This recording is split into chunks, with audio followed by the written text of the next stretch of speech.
Hello everybody, नमस्ते NEET ji. So welcome to all NEET and JEE aspirants. और इस platform पर धीरे धीरे बहुत कुछ मिलने वाला है। शुरुआत ऐसे ही होगी और आप जैसे ही एप्लीकेशन चेक करेंगे तो धीरे धीरे यहाँ पर टाइम के साथ में it's a matter of time आपको बहुत सारा कंटेंट मिलने वाला है। ठीक है, तो आप एप्लीकेशन को भी डाउनलोड करिए, ज़्यादा से ज़्यादा स्टूडेंट तक शेयर करिए। ठीक है, और हमारा काउंसलिंग वाला जो प्रोग्राम है उसको भी बहुत अप्रिशिएशन मिल रहा है। आप भी जुड़िए, आपको भी किसी तरीके की काउंसलिंग की ज़रूरत है, गाइडेंस की ज़रूरत है, क्योंकि हमें लगता है कि गाइडेंस एक ऐसा चीज़ है जो आपको कहीं और ले जा सकता है। आप कितने भी टैलेंटेड हो, अगर आपको राइट टाइम पे राइट चीज़ों के बारे में अगर पता नहीं है तो आप वहाँ तक कभी पहुँच ही नहीं पाओगे।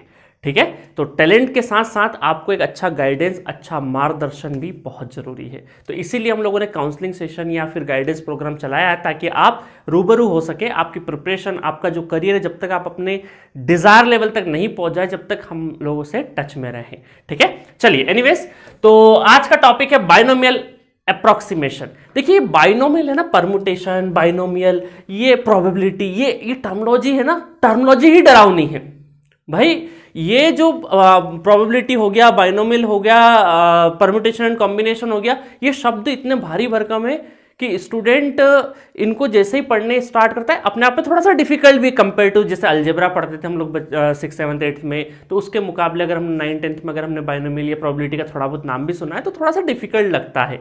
बट टेंशन वाली बात नहीं है, क्योंकि आपको जो जेईई स्टूडेंट है उनको तो बहुत अच्छे से करना है, क्योंकि आपका मैथमेटिक्स ऑप्शनल है। बट नीट वाले स्टूडेंट आप टेंशन मत लीजिए, आपके लिए मैं यहाँ पे बहुत ही सिंप्लीफाइड तरीके से समझा दूंगा, है ना। तो यहां पर हम देखेंगे पूरा बाइनोमियल टॉपिक नहीं पढ़ रहे, सिर्फ बाइनोमियल अप्रॉक्सीमेशन कैसे यूज होता है। अभी हमने पिछले लेक्चर में देखा था ना कि अनडिजायरेबल जैसे अंडर रूट आ जाते तो उसको कैसे सॉल्व करें। रूट 26 का तो हमें सर स्टैंडर्डाइजेशन पता ही नहीं है, उसको कैसे सॉल्व करें। तो सारी की सारी चीजें हम लोग यहां पे सीखेंगे, है ना। चलिए, बाइनोमियल एक्सप्रेशन स्टार्ट करने से पहले मैं आपको थोड़ा सा एक चीज बताता हूं, इसमें हम किस चीज का हमने एडवांटेज उठाया। थोड़ी देर के लिए मैं बात करूं कि अगर मैं बोलूं 1 का स्क्वायर करना हो तो बोले सर इसमें तो कोई दिक्कत ही नहीं, 1 का स्क्वायर तो क्या होगा, 1 होगा। मैं बोलूं 2 का स्क्वायर होगा तो कितना हो जाएगा सर, 4 हो जाएगा। 3 का स्क्वायर हो जाएगा तो क्या हो जाएगा सर, 9 हो जाएगा। तो इसका मतलब है कि अगर हम एब्सोल्यूट वैल्यू के ऊपर स्क्वायर करते जाएं तो वहां पर क्या हो रहा है, देखो वैल्यू, उसका जो रिजल्ट है वो क्या हो रहा है, इंक्रीजिंग में आ रहा है ना, बड़ी वैल्यू आ रही है। ये सारी की सारी जो वैल्यू है वो क्या है, बड़ी वैल्यू, बिगर वैल्यूज आ रही है, 2 का, 3 का। अब थोड़ा सा दिमाग लगाओ, अगर मैं डेसिमल में चले जाऊं, है ना, डेसिमल में चले जाऊं कि अगर मैं बोलूं 0.1 का स्क्वायर तो ये कितना हो जाएगा सर, ये तो 0.01 हो जाएगा। हमने अभी पिछली क्लासेस में सीखा। इसका मतलब है कि जिसका स्क्वायर हो रहा है उस वैल्यू से भी छोटी वैल्यू हो गई है ना। 0.1 का स्क्वायर 0.1 से भी छोटी वैल्यू हो गई है, और कितनी बहुत तकरीबन 10 गुना छोटी हो गई है। यहां पर क्या हो रहा है, जिसका स्क्वायर हो रहा है उससे वैल्यू बड़ी हो जा रही है। तो इसका मतलब है कि डेसिमल में जितनी ज्यादा छोटी डेसिमल के अंदर आएगी, अगर वैल्यू 1 से छोटी, मतलब डेसिमल में आ जाएगी 0.8, 0.7, 0.6।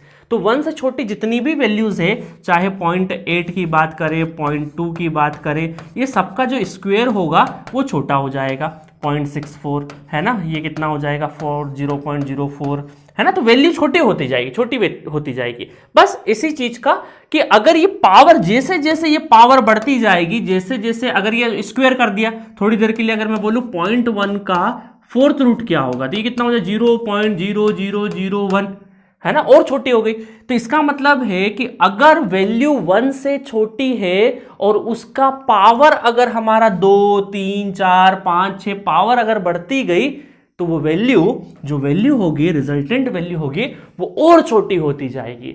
और इसी में बाइनोमियल अप्रोक्सीमेशन रोल प्ले करता है। कैसे करता है, थोड़ी देर के लिए समझो यहां से, है ना। मान लेते हैं ये 2 फॉर्मूले आपने सीखे होंगे, बहुत सीखे होंगे, 9th 10th में बहुत रट्टा मारा हमने। a प्लस बी का square, a square plus B square plus 2ab, है ना। तो लिखने का तरीका डिफरेंट कर दिया, अदरवाइज आप कैसे लिखते हैं, a square B square plus 2ab लिखते हैं, बट मैंने थोड़ा सा चेंज कर दिया तरीका, लिखने का तरीका चेंज कर दिया, है ना, चीजें वही है। a प्लस बी का whole cube, a cube plus B cube plus 3ab bracket a plus B, ऐसा लिखते थे हम लोग। उस ब्रैकेट को मैंने खोल दिया है और कुछ इस तरीके से यहां पे लिख दिया है। अब थोड़ा सा इन फॉर्मूलों में हम लोग क्या करते हैं, थोड़ा सा खेलते हैं, इन फॉर्मूले से खेलते हैं, है ना। देखो कैसे खेलेंगे, थोड़ी देर के लिए मैं बोलूं यहां पर कि 1 प्लस एक्स का होल स्क्वायर करते हैं। तो यहां पर क्या हो गया 1, अगर मैं यहां पे देखो इसको, इस फॉर्मूले को इससे कंपेयर करूं तो यहां पर 1 क्या हो गया, a की वैल्यू क्या हो गई 1, a की वैल्यू कितनी हो गई 1, और b की वैल्यू कितनी हो गई x, b की वैल्यू कितनी हो गई x। तो ये फॉर्मूला कैसे बन जाएगा, ये फॉर्मूला बन जाएगा है ना, a और b की जगह बस वैल्यू पुटअप कर दो। तो इसका मतलब है कि यहां पर क्या हो गया 1 प्लस 2x है ना, क्योंकि a तो क्या है 1 है, देन प्लस b कितना है b स्क्वायर x स्क्वायर है ना, ये हो गया। नेक्स्ट देखें, अगर इस फॉर्मूले को हम लोग 1 प्लस एक्स क्यूब में इसी तरीके से करना है आपको है ना, 1 प्लस एक्स का क्यूब जैसा ये फॉर्मूला है, यहां पर a और b, यहां पे भी अगेन क्या हो जाएगा a equal to 1 b equal to x है ना। तो इस फॉर्मूले को वापस करें हम लोग, रीराइट करें तो क्या हो जाएगा, a क्यूब क्या हो जाएगा 1 का क्यूब 1, देन है ना 1 का क्यूब क्या हो गया 1, देन 3a स्क्वायर, a कितना है 1 और b कितना x, तो 3x प्लस 3ab स्क्वायर, तो इसका मतलब क्या हो जाएगा 3a 1 है और b कितना है x स्क्वायर और देन x का क्यूब है ना। तो आपको समझ में आ रहा होगा, थोड़ा पॉलिनोमियल एक्सप्रेशन हम लिखना चाह रहे थे, इस वजह से फॉर्मूले को कुछ इस तरीके से लिखा। अब यहां पर थोड़ी देर के लिए मुझे एक चीज बताइए कि हमें पता है कि जैसे जैसे अगर ये वैल्यू छोटी रहती है, 1 से छोटी रहती है और इनका अगर पावर बढ़ते जाएगा तो वैल्यू, रिजल्टेंट वैल्यू और छोटी होती जाएगी। इसका मतलब है कि इन पॉलिनोमियल एक्सप्रेशन में देखें अगर, और अगर हम यहां पे कंडीशन लगा दें, क्या कंडीशन लगा दें सर, है ना, एक कंडीशन लगा देते। कंडीशन ये है कि ये जो x है समहाउ, अगर इस x को मैं बोल दूं कि लेस देन 1 है, ये जो x है, ये जो x है ये 1 से बहुत कम है, इसका मतलब है कि यहां पर जो भी है ना, थोड़ी देर के लिए एग्जांपल के तौर पे ले लेते हैं कि x कितना है 0.01 है ना, एक एग्जांपल के तौर पे ले लेते हैं। तो अगर x 1 से बहुत छोटा है, लेट अस सपोज 0.01 है, तो इसकी जो पावर वाली, जितनी पावर वाली टर्म है वो तो और छोटी हो जाएगी। इसका मतलब है कि बिना पावर में इस 1 और x के कंपैरिजन में बिना पावर वाला, मतलब 1 वाला जिसकी पावर 1 है जैसे x है, और x स्क्वायर, इन दोनों वैल्यू को अगर मैं कंपेयर करूं ये वैल्यू डाल के, तो इसका मतलब है कि ये वाली वैल्यू तो बहुत छोटी हो जाएगी है ना, ये वैल्यू तो बहुत ज्यादा छोटी हो जाएगी। तो हम क्या करते हैं, इस वैल्यू को नेग्लेक्ट कर देते हैं है ना, कट कर देते हैं। सिमिलरली इस फॉर्मूले में देखें तो यहां पे जो स्क्वायर क्यूब तो और छोटा हो जाएगा, तो इसका मतलब है कि इसको भी हम लोग नेग्लेक्ट कर देते हैं, इसको भी हम लोग नेग्लेक्ट करते हैं। तो ये सारी की सारी जो टर्म है इसको हम क्या कर देंगे, नेग्लेक्ट कर देंगे। और किसी चीज को किसी में से नेग्लेक्ट करके फिर रिजल्ट लिखते हैं तो उसको बोलते हैं अप्रोक्सीमेशन। क्या बोलते हैं, अप्रोक्सीमेशन। तो यहां पर ये वैल्यू कुछ किस तरीके से है कि 1 प्लस एक्स स्क्वायर को पूरा ना लिखते हुए, अगर x छोटा है 1 से तो आप डायरेक्टली 1 प्लस 2x लिख सकते हैं। 1 प्लस एक्स का क्यूब है अगर, और x 1 से बहुत छोटा है तो उसको क्या लिख सकते हैं, 1 प्लस 3x लिख सकते हैं। इसका मतलब आप थोड़ा सा पैटर्न समझ रहे हैं, पैटर्न समझ पा रहे हैं। देखो क्या हो रहा है पैटर्न में, पैटर्न में ये हो रहा है सर जी कि यहां पर जो पावर है ना, ये जो पावर है 2, तो यहां पर 2 आ रहा है, यहां पावर 3 है तो 3 आ रहा है, और साथ में वो x की वैल्यू आ रही है। x जो भी रहेगा वो मल्टीप्लाई हो रहा है, बाकी चीजें कैंसिल कर दे। तो सिमिलरली अगर यहां पर एक मैजिक देखिएगा कि अगर ये 1 प्लस एक्स की पावर n हो जाए है ना, तो बाइनोमियल एक्सप्रेशन के हिसाब से ये क्या हो जाएगा, 1 प्लस, जैसे पावर 3 यहां पे हो रहा था ऐसा ही n इंटू एक्स हो जाएगा। ठीक है, तो ये हो गया आपका बाइनोमियल एक्सप्रेशन का फॉर्मूला। ठीक है, तो 1 प्लस एक्स की पावर अगर n है और x की वैल्यू 1 से बहुत छोटी है तो उसको डायरेक्टली पूरा आपको फॉर्मूला लिखने की जरूरत नहीं है, 1 प्लस सिंपली nx लिखना है। बट कंडीशन अप्लाई कि इसके लिए क्या चाहिए आपको इसके लिए चाहिए कि x should be less than 1। समझ में आया, मजा आया? तो अभी इसके ऊपर हम लोग अगर न्यूमेरिकल करेंगे तब और अच्छी फीलिंग आएगी आपको। ठीक है, तो ये आपको ध्यान रखना है बाइनोमियल एक्सप्रेशन, बस इससे ज्यादा कुछ भी नहीं करना है। ठीक है, तो ये रहा बाइनोमियल एक्सप्रेशन। अब जल्दी से इसके ऊपर हम लोग न्यूमेरिकल करते हैं और न्यूमेरिकल से जानेंगे कि इस तरीके से यहां पर जो न्यूमेरिकल सॉल्व होंगे हमारे, उससे आपको और भी ऑथेंटिसिटी मिलेगी इस फॉर्मूले से कि इसका, क्योंकि देखो मैथमेटिक्स में या फिजिक्स में, क्योंकि फिजिक्स भी क्या है, mathematics is the language of physics, के फिजिक्स को समझने के लिए एक लैंग्वेज है दैट इज कॉल्ड मैथमेटिक्स। तो इसमें जितनी ज्यादा आप प्रैक्टिस करेंगे उतना ज्यादा आप सीखेंगे। मैं बोल दूं ना, हाँ देखने में बड़ा अच्छा लग रहा है, चलो बहुत बढ़िया सर, बहुत बढ़िया, 1 + x की पावर n 1 + nx हो जाएगा। बट इसका अगर न्यूमेरिकल आएगा ना और आप सिर्फ देखोगे, सिर्फ देख के जाओगे और इसका कोई भी प्रैक्टिस नहीं करोगे तो ये फॉर्मूला आप नहीं लगा पाओगे, बिलीव मी नहीं लगा पाओगे। कोई भी स्टूडेंट नदी को देखते हुए तैरना नहीं सीख सकता।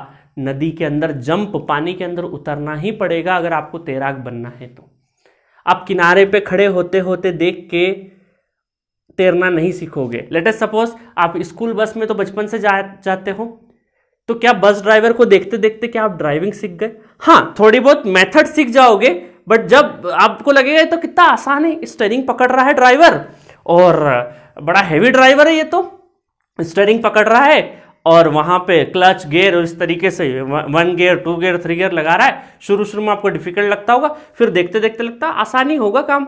बट जब आप कार चलाना सीखते हैं या ड्राइविंग सीखते हैं और उस ड्राइविंग सीट पे बैठते हैं ना, तो आपको पता भी नहीं, आप में से बहुत सारे लोग अगर ड्राइविंग जानते होंगे थोड़ी बहुत, तो आपने जब फर्स्ट टाइम सीखी होगी तो बहुत ज़्यादा डर लगता है। अभी आप लाइसेंस नहीं बनाओ तो ट्राई मत करिएगा, बट मुझे उम्मीद है कि बहुत सारे लोगों का सपना होता है कि यार कार सीखना है, बाइक सीखना है ना, तो आपकी एज में ज़्यादा होता होगा। बट इसको सीखने के चक्कर में किसी दूसरे को घायल मत कर देना, ठीक है।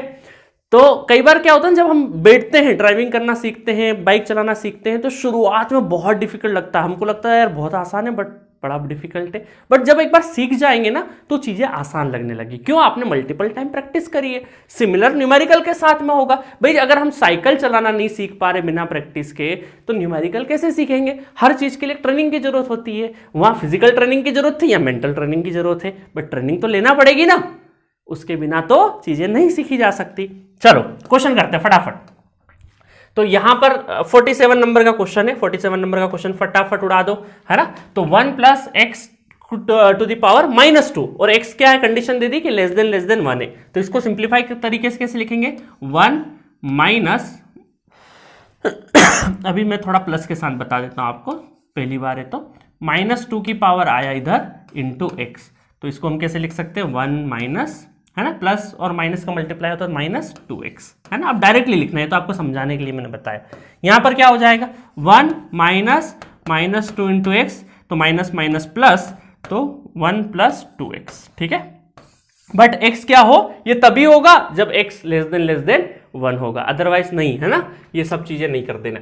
चलो देखो 1.01 का होल स्क्वायर। अब इसको कैसे लिख सकते हैं? देखो इसको लिखने का तरीका कि इसको क्या हम ऐसा रीराइट लिख दे, रीअरेंज कर दे, 1 + 0.01 का होल स्क्वायर। अब देखो इसको जैसे हमारा था ना 1 + x टू द पावर 2, ऐसा देख ले। तो इसका मतलब क्या है कि x क्या है यहाँ पे 0.01, 1 x क्या है 0.01, इसका मतलब क्या है 1 से बहुत छोटा है, 1 से बहुत छोटा है। तो क्या हम ऐसा लिख सकते हैं इसको कि 1 + 2 इंटू 0.01, तो इसका मतलब कितना हो जाएगा 1 + 0.02, तो 1.02 इज द आंसर, ठीक है। बट ये आंसर क्या बोलते हैं हम लोग? अप्रोक्सीमेशन, है ना। अप्रोक्सीमेशन का साइन लगाना है, क्यों? क्योंकि ये अप्रोक्सीमेशन से लाया, क्योंकि हायर जो डिग्री की टर्म्स थी वो हम लोगों ने नलीफाई करी है, ठीक है। तो बाइनोमियल अप्रोक्सीमेशन, इसलिए इसका नाम क्या है? बाइनोमियल अप्रोक्सीमेशन, ठीक है। चलो नेक्स्ट न्यूमेरिकल की तरफ बढ़ते हैं। सो क्वेश्चन नंबर 50, √101 बताइए। तो सर अगर ये 100 होता तो हम क्या कर देते? डायरेक्टली 10 लगा देते, क्योंकि वो स्टैंडर्ड है। बट 101 स्टैंडर्ड नहीं है, तो इसको हम लोग क्या करते? थोड़ा सा रीअरेंज करते और बाइनोमियल एक्सप्रेशन लगा के, अप्रोक्सीमेशन लगा के इसका सिंप्लीफाइड आंसर निकालते हैं, ठीक है। चलो 101 है तो क्या हम इसको ऐसा लिख दें? इसको रीराइट करके ऐसा लिख दें कि 101 की पावर 1/2, है ना। स्क्वायर रूट है तो 1/2 कर दे। चलो आगे देखें, इसको थोड़ा सा हम लोग रीअरेंज करते हैं। हमें पता है कि 100 + 1 लिख सकते हैं, इसको बिल्कुल लिख सकते हैं, और 1/2 कर दे। अच्छा अब हमें क्या चाहिए? 1 + समथिंग ऐसा कि जो 1 से बहुत छोटा हो। तो इसका मतलब है इसमें क्या कर ले हम लोग? 100 कॉमन निकाल ले। इसमें से अगर 100 कॉमन निकाल लेते हैं तो डायरेक्टली 100 कॉमन नहीं निकलेगा, क्योंकि वो स्क्वायर रूट के अंदर से है। तो 1/2 की पावर 1/2 पावर लगाना 100 के ऊपर, ठीक है। तो ये कितना हो जाएगा 1 प्लस, और यहां से कॉमन निकाला तो डिवाइड में 100, है ना। ये चीज तो पता होगी आपको किस तरीके से लिखते। कोई भी चीज कॉमन निकलती है, अगर वो पावर है तो उसको भी, उसका भी मान सम्मान रख के बाहर लाना है ना, बिना उसके बाहर नहीं लाना उसको। ब्रैकेट से कुछ भी आप बाहर कॉमन निकाल रहे हैं तो ब्रैकेट के ऊपर जो भी square, cube, square root, cube root जो भी रहे, उसको उसका मुकुटा है ना, वो उसका मान सम्मान है, उस मान सम्मान के साथ बाहर लेके आना है। ऐसे ही बेइज्जती नहीं करना उसकी, ठीक है। चलो अब इस 100 का क्या हो जाएगा स्क्वायर रूट, ये तो 10 हो जाएगा डायरेक्टली, ठीक है। अब देखो यहाँ पे 1 प्लस 1/100 की पावर 1/2। तो ये जो 1/100 है, ये जो 1/100 है, ये क्या है, लेस देन 1 है, बिल्कुल है, लेस देन 1 है, बिल्कुल है। तो इसका मतलब यहाँ पे बाइनोमियल एक्सप्रेशन लगा दे, तो बाइनोमियल एक्सप्रेशन लगा देंगे तो ये कितना हो जाएगा 1 प्लस x है, तो 1 प्लस nx, n की जगह क्या है 1/2, तो 1/2 इंटू 100, 1/2 इंटू 100। अच्छा, अब यहां से दो तरीके से आप चीजों को सॉल्व कर सकते हो, मैं ना आपके ऊपर छोड़ देता हूं। दो तरीका कैसा, एक तरीका तो ये कि अंदर अंदर को सॉल्व कर लो, तो कैसा हो जाएगा ये देखो 10 200, एलसीएम कितना आ जाएगा यहाँ पे 200, तो ऊपर जाके 201 डिवाइडेड बाय 200, है ना, कर दो ना अब तो डायरेक्टली, ठीक है। इसको सॉल्व कर दिया तो ये कितना हो जाएगा, कैंसल आउट हो गया, और ये हो जाएगा आपका 20 एकम 20 10 गुना तो रहेगा, तो 10.05 is the answer, 10.05 is the answer, है ना। इसको 20 से 201 को काट देना, 2 1 जा 2 को काट देना, फिर जैसा मर्जी चाहे वैसा कर सकते हो, डिवाइड करना है आपको। एक तरीका और है, एक तरीका है कि एक काम करता हूं मैं, इस 10 को अंदर इंट्रोड्यूस कर दूं, तो इस 10 को जैसे ही मैं अंदर इंट्रोड्यूस कर दूंगा तो कितना बचेगा 10 इंटू 1 डिवाइडेड बाई 2 इंटू 100। तो यहां पर क्या हो गया, इसको और थोड़ा सिंप्लीफाई करें तो 10 प्लस ये कैंसल आउट हो गया 1/20। अच्छा 1/20 सर आपने तो सिखाया ही नहीं स्टैंडर्ड कि 1/20 की वैल्यू क्या होती। अरे देवता, मेरे प्रिय विद्यार्थी, 1/20 नहीं सिखाया बट 1/2 तो सिखाया। 1/2 कितना होता है 0.5, तो उसमें 1/10 है ना, इसको मैं ऐसा लिख सकता हूं, मैं इसको ऐसे 1/2 इंटू 10 ऐसा लिख सकता हूं ना आपको समझाने के लिए। 1/2 क्या हो गया, 1/2 हो गया 0.5 डिवाइडेड बाई 10, तो सर नीचे डिवाइडेड में एक 0 है तो यहां पे डेसिमल बढ़ जाएगा, इसका मतलब है कि 0.05 हो जाएगा, तो ये हो जाएगा 10.05 इज द आंसर, ठीक है। तो आप कुछ दोनों तरीके से कर सकते हो, एक ही बात है कैलकुलेशन करा, बट क्या है इनिशियल लेवल पे हर छोटी छोटी चीजें आपको बतानी पड़ती है। आप अंदर भी सॉल्व कर सकते हो, फिर इस 10 को अंदर भी ले जा सकते हो। मजा आया। तो √101 का आप देखोगे तो 10.05 क्या आएगा, इसका वैल्यू आएगा, that is approximation, but exactly बहुत बहुत हद तक मैच होती है ना।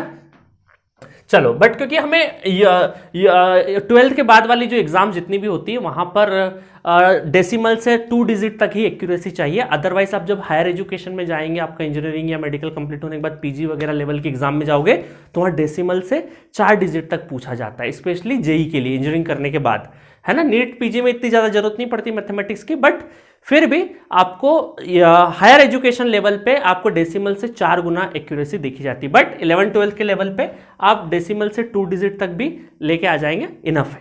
चलो, √26 वीडियो को पॉज करो और जल्दी से सॉल्व करो, है ना, बिना देरी के, बिल्कुल टाइम वेस्ट नहीं करना है, फटाफट जल्दी करो। सॉल्व कर लिया होगा, जल्दी करो। अबे जल्दी बोल, कल सुबह पनवेल निकलना है। अभी तक सॉल्व हो जाना चाहिए, फटाफट वैल्यू बताओ, है ना, वैल्यू आपकी कॉपी में लिखी हो जानी चाहिए थी। चलो मैं सॉल्व करके बताता हूं। 26, तो इसको क्या हम लिख सकते हैं, इसको लिख सकते हैं हम 25 + 1 का होल स्क्वायर, ठीक है। अब क्या करें, बिल्कुल प्रोसीजर वाइज 25 को कॉमन निकाल ले, क्योंकि 1 + x ऐसा लाना है जो छोटी वैल्यू हो, तो 1/2 हो गया, 1 + 1/25 का 1/2, 25 का स्क्वायर रूट कितना हो जाएगा 5 हो जाएगा, और यहां पर अब बाइनोमियल लगा दे, क्योंकि 1/25 इज लेस देन 1, तो 1 प्लस बाइनोमियल लगा देंगे 1/2 इंटू 25, 25 दूना 50, और 50 का एलसीएम हो जाएगा, तो यहां पर क्या हो जाएगा 50 और 1 कितना हो जाएगा 51 डिवाइडेड बाय 50 हो जाएगा 5 एकम 5 तो 10, तो 5.1 इज द करेक्ट आंसर। अभी तक आपका भी आ गया होगा, है ना। तो √26 कितना हो जाएगा? 5.1 हो जाएगा, है ना। आपको ये तो करना, ये तो श्योरिटी थी ना पिछले लेक्चर तक कि 26 से तो इसका मतलब 25 का अगर 5 होता है तो 26 5 से ज्यादा होगा, बट कितना ज्यादा होगा ये नहीं पता था। अब आपके सामने एक 5.1 की एक्यूरेसी के साथ में है, तो अप्रोक्सीमेशन रिजल्ट, बट यहां पे इस देखो क्या होता है ना, एक्यूरेसी तो डेसिमल्स से, अगर मैं बोलूं हाईएस्ट एक्यूरेसी, तो भाई डेसिमल से अनंत इन्फिनाइट तक एग्जैक्ट वैल्यू होनी चाहिए, बट इतनी होती नहीं है। बट हम अभी डेसिमल तक, इससे एक डिजिट तक भी लेके आ गए, तो उसको ही हम लोग क्या मान रहे हैं? एक्यूरेट मान दे रहे हैं, और उसको बोल दे रहे हैं कि ये बाइनोमियल अप्रोक्सीमेशन के हिसाब से हम लोग एक्यूरेट बोल रहे हैं, ठीक है। बाकी हम एरर वगैरह पढ़ेंगे ना, एरर के टाइम पे हम देखेंगे कि इन वैल्यूज की एक्यूरेसी, प्रिसीशन, ये सारी चीजें हम लोग क्या करेंगे एरर के टाइम पे पढ़ेंगे। चलो 51 हो गया। अब कुछ क्वेश्चन आपके लिए और दे देता हूं। 52, 99। अब 99 के आसपास क्या है सर? 100 का पता है हमें, तो 100 के आसपास हम कुछ ऐसा लिख दें कि इसको हम क्या लिख सकते हैं रिराइट करके, 100 - 1 का स्क्वायर रूट। अच्छा, अब आप में से बहुत सारे लोग होंगे सर ये बार बार आप अपने हिसाब से कैसे लिख दोगे? 99 को कोई स्टूडेंट बोलेगा सर मैं तो कुछ ऐसा लिखना चाहता हूं, मैं तो इसको चाहता हूं कि ये हो जाए 98 - 1 हो जाए, सॉरी 98 + 1 हो जाए, कुछ इस तरीके से भी कर दूं सर। बट हम ऐसा क्यों नहीं कर रहे, और ऐसा ही क्यों कर रहे हैं? उसका रीजन है, अभी आपको समझ में आ गया होगा कि जो एटलीस्ट एक जो इसके जो नियर बाय जो भी वैल्यू है उसका हमें परफेक्ट स्क्वायर पता होना चाहिए, तो हम बड़ी आसानी से इसको सॉल्व कर पाएंगे। अब 98 का हमें परफेक्ट स्क्वायर नहीं पता, अगर कॉमन लेके भी आ जाएंगे फिर 98 को अलग सॉल्व करना है, बट हमें यहां से 100 कॉमन लेंगे तो 100 की तो उलझन खत्म हो ना कम से कम। तो इसीलिए ऐसा नहीं करते हैं, क्योंकि तरह तरह के स्टूडेंट होते हैं, वो बोले सर ऐसा क्यों नहीं कर सकते सर, ऐसा ही क्यों कर रहे हैं, है ना। ऑफलाइन क्लासेस में ऐसा होता है, खड़े होके पीछे स्टूडेंट बोलते सर ऐसा क्यों कर रहे हैं आप, ऐसा क्यों नहीं हो सकता है। तो वैसा नहीं हो सकता, उसका रीजन भी मैं कोशिश कर रहा हूं ऑनलाइन में देते जाऊं आपको, ठीक है। चलो समझ गए। तो अब देखो यहाँ पे फटाफट, अभी तक तो सॉल्व कर लिया होगा आपने, तो यहां से 100 बाहर निकाल लें तो उसके साथ में उसका सम्मान भी बाहर आएगा, 1/100 1/2, ठीक है। चलो अब क्या कर लें, यहां से हम लोग कर लें 100 का कितना हो जाएगा, 10 हो जाएगा, और ये हो जाएगा 100 - 1 99 डिवाइडेड बाय यहाँ पे 100। ओ डायरेक्ट कर दिया हमने, बाइनोमियल तो लगाए, 1/100 इज लेस देन 1, तो बाइनोमियल लगा देते, 1 - 1/2 × 1/100। जल्दबाजी में पता चले बाइनोमियल ही नहीं लगाया, है ना। अब यहाँ पर क्या हो जाएगा, 10 1, यहाँ पे 200 में से एक गया, है ना, 200 में से एक गया तो 199 डिवाइडेड बाय 200, ठीक है। और ये 1 0 से 1 0 कैंसिल हो गया, और 199 अब यहाँ पे बचा है 199 डिवाइडेड बाय 200, ठीक है। तो ये हो जाएगा तकरीबन 9.95 के आसपास, है ना। इसको सॉल्व करोगे, कुछ स्टूडेंट चाहे तो इसको ऐसा कर सकते हैं कि 10 को इंट्रोड्यूस कर दे अंदर, तो 10 - 10 × 1 डिवाइडेड बाय 2 × 100, तो देखो यहाँ पे कैंसिल हो गया। 1/20 अभी किया था हमने, 1/20 का क्या है 0.05, तो 10 में से 0.05 चले गया तो कितना बचा 9.95।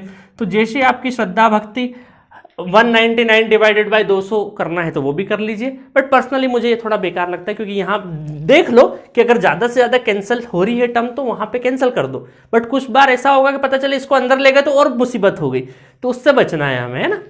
चलो खैर ये तो बेसिक चॉइस है आपकी कि आपका दिमाग कहाँ कंफर्ट जोन में जाता है उससे कर सकते हो, इसका कोई जरूरी नहीं कि ऐसा ही हो, ठीक है। तो √99 का आंसर क्या हो जाएगा 9.95। ये तो पता था कि 10 से छोटा आएगा, बट कितना छोटा आएगा 0.05 छोटा आएगा, मतलब accurate answer by the help of binomial expression, binomial approximation 9.95, ठीक है।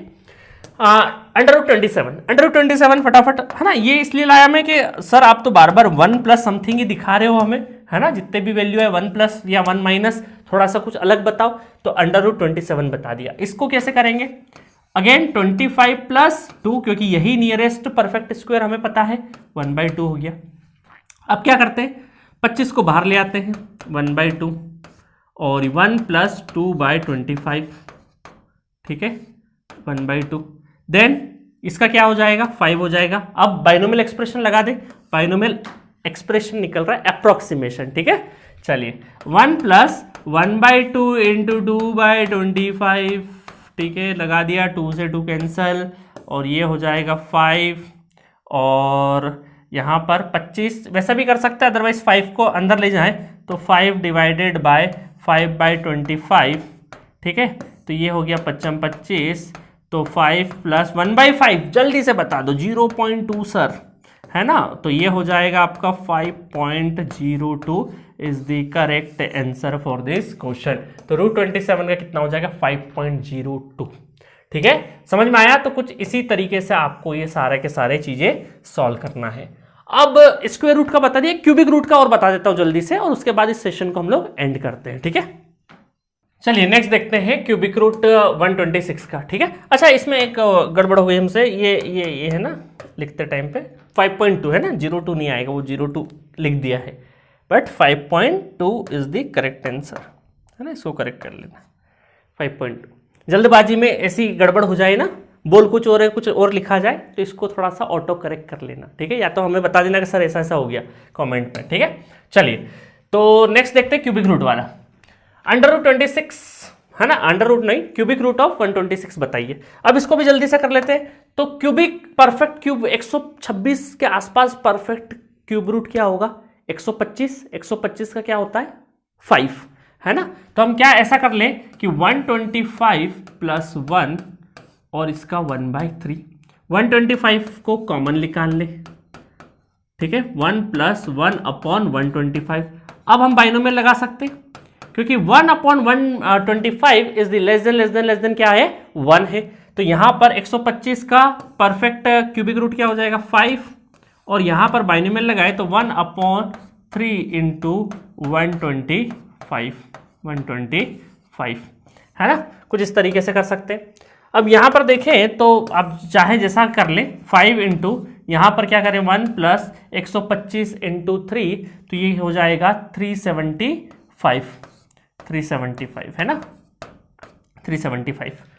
उसके बाद इसको एलसीएम ले लेंगे तो 376, 5 × 370 कर दूं डायरेक्ट, 376 / 375, 5 से उड़ा तो ये हो गया आपका 75, है ना, 5 7 35, 2 बचा 55 25। तो इसका मतलब है कि 376 / 75, और इसको जब हम सॉल्व करेंगे तो ये आ जाएगा आपका तकरीबन तो ये आ जाएगा 5.01 is the correct answer for this question, ठीक है। तो इस तरीके से करना है। पैटर्न समझ गए आप कि कैसे करना है, हमें बाइनोमियल अप्रोक्सीमेशन कैसे लगाना। बड़ा आसान था सर, आपने बड़ा आसानी से बता दिया कि देखा हमने कि अगर 1 से छोटी वाली चीजें हैं तो उनका जैसे जैसे पावर बढ़ेगा तो वैल्यू कम होती जाएगी। तो इसका मतलब है कि हमने इसी चीज़ को यहाँ पर जब हमारी पॉलिनोमियल एक्सप्रेशन बनती है तो जो हायर पावर वाली चीज़ें उसको हम लोग नेग्लेक्ट कर देते हैं। और ये सारी की सारी जो थ्योरी दी ये बाइनोमियल के अकॉर्डिंग हुआ, तो बाइनोमियल अप्रोक्सीमेशन इसका नाम रखा गया, ठीक है।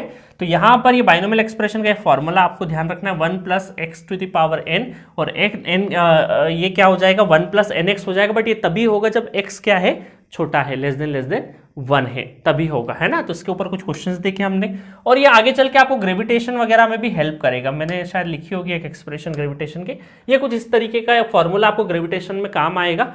इस फॉर्मूले को अगर हम लोग ग्रेविटेशनल बाइनोमियल अप्रोक्सीमेशन के हिसाब से लिखें तो ये हो जाएगा Gm / r², कैपिटल R², 1, और ये जो रहता है ये 1 से h/r जो है वो 1 से काफ़ी छोटा रहता है। तो यहाँ पर क्या हो जाएगा, -2h/r हो जाएगा। बाकी सारी चीज़ें हम लोग, अभी मैं कुछ भी ज़्यादा नहीं बोलूँगा क्योंकि बताने को तो बहुत सारी चीज़ बताई जा सकती है, बट यहाँ पे इस पॉइंट पे कंफ्यूज होने की ज़रूरत नहीं है। यहाँ हम सिंपली जो कॉन्सेप्ट सीख रहे हैं बस एक हल्की झलक इसलिए बता दी ताकि जब वहाँ हम पढ़ेंगे तो अचानक से कैच कर लोगे आप, ठीक है। अदरवाइज नोट्स में लिख ही रहने दो। तो एट दिस नोट हम यहाँ पर बाइनोमियल एक्सप्रेशन का लेक्चर कंप्लीट करते हैं।